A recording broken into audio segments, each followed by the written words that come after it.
I first sprayed Sunburst yellow and let that completely dry. And then I put this application tape circle right where the sun goes, about where Bob has his.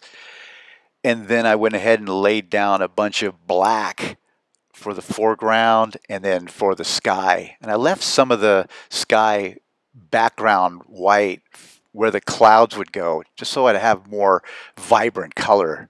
That's what I was hoping for anyway. And then I started laying down the sunburst yellow and the bright red. And this is where it takes a lot of patience and massaging of paint and clear coat. And I used the fan brush to create that texture look.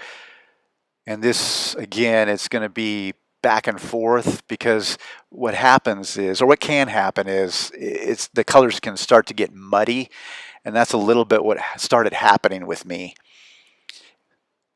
So what I would do is put down some of the red, then put down some of the yellow, and put some of the clear coat on in order to try to get things incorporated. That's the clear coat. So it's just really a matter of blending these until you get to a place that you feel okay with. And I'm going to call these clouds a lot of happy little accidents because I was starting to get a little bit worried like it was just going to always be this muddy color. So it was just a lot of experimentation about how much paint to put down and how much gloss to cover over in order to get that blended look that looks really good. So here I'm realizing that what I need to do is put some more yellow down and some more red, but be more careful about blending the two and taking that 2-inch brush and cleaning or at least wiping off the brush each time that I would blend the yellow up into the red. And that's basically what he says to do too in the video. So I figure I might as well mimic or match or take his advice. And eventually I started to realize, hey, it's going in a really cool direction that I kind of wasn't expecting. I was trying to emulate what he was doing, but it was going in another way. It's kind of spotty and textury and blending, and I felt like I think I'm on the right track here. And you know how when you're doing something like this and you get to the point where you tell yourself, you know what, I need to stop. It's at a good place right now. Well, that's where I was headed right now. So now I'm just kind of doing some of those lower streaks and doing just kind of some fine tuning blending. But I started to get to the point about here where I was realizing, you know what, I'm done. So now I'm going to introduce some streaks across the sun after I pull the tape off and show that big bright circle. And then I'm going to take some red and yellow and kind of mix it off to the side. But it's going to be a real watered down. It's going to have a lot of lacquer thinner in it. You can see I'm kind of mixing it with my brush and just pulling it across the sun.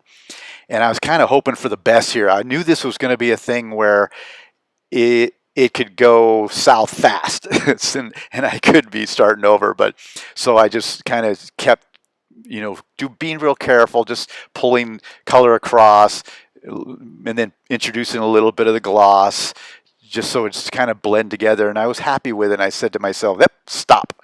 Don't do any more. So that's kind of where I ended there. And the next thing's going to happen is the mountainscape, where I'm just going to emulate what he did. And I'm just using black and just, molding in a mountain. And then I'm going to bring in and introduce some brown highlights. So I have like a dark brown, a medium brown, and then a light brown. And that will give me 3 different layers of highlights and, keeping them all on the left side of the mountain where the light source is. And also establishing the horizon. And this is where it's just a lot of modeling and, just emulating what a mountain would look like with some of its textures and what he did on his painting.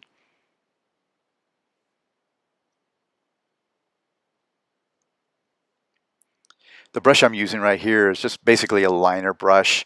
It has a blunt end to it when the paint is really super loaded. When it's not loaded, it has a little bit of a point to it. But here I'm just loading it, so I create kind of a blunt end or beginning when I bring it down. Kind of more of a rocky look.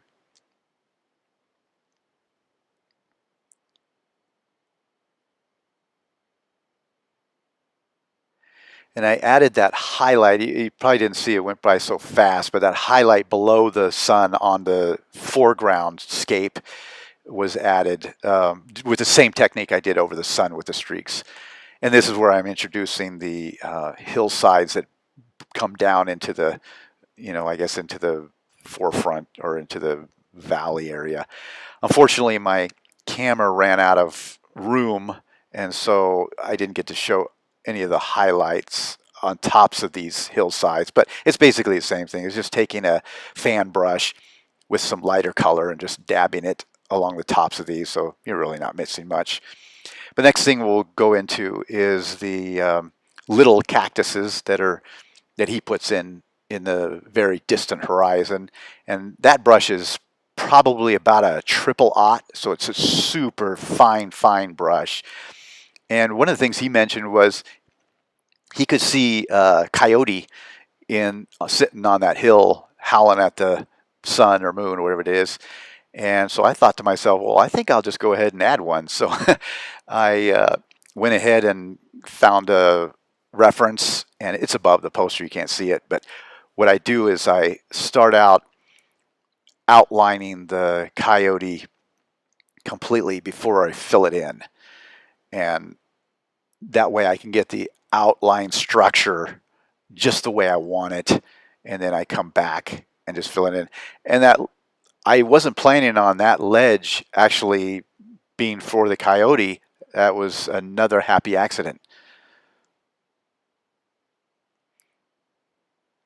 Sorry for the shaky camera, but the camera's sitting on the pedestal that this poster's on.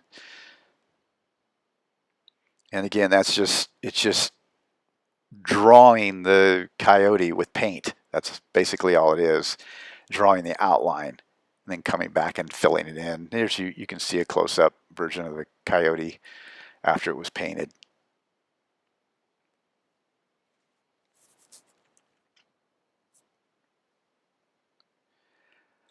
He doesn't do much animals, but I've seen one where he did, a few birds, but they, like those little M birds you do with a little teeny tiny brush.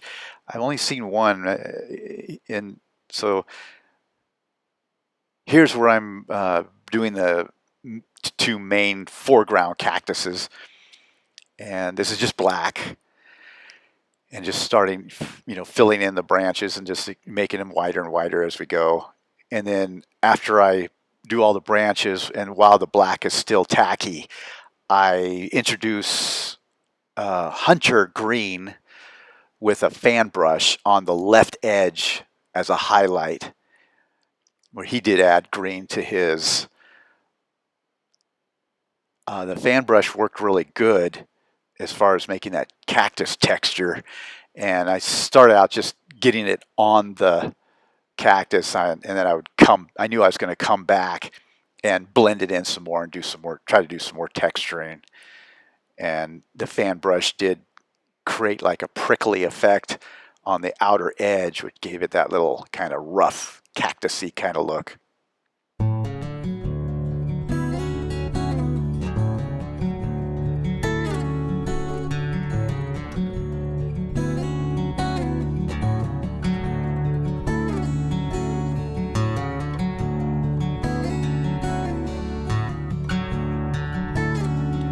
I hope you enjoyed watching this video, and I hope you get a chance to do one of these paintings yourself. Thanks so much for watching.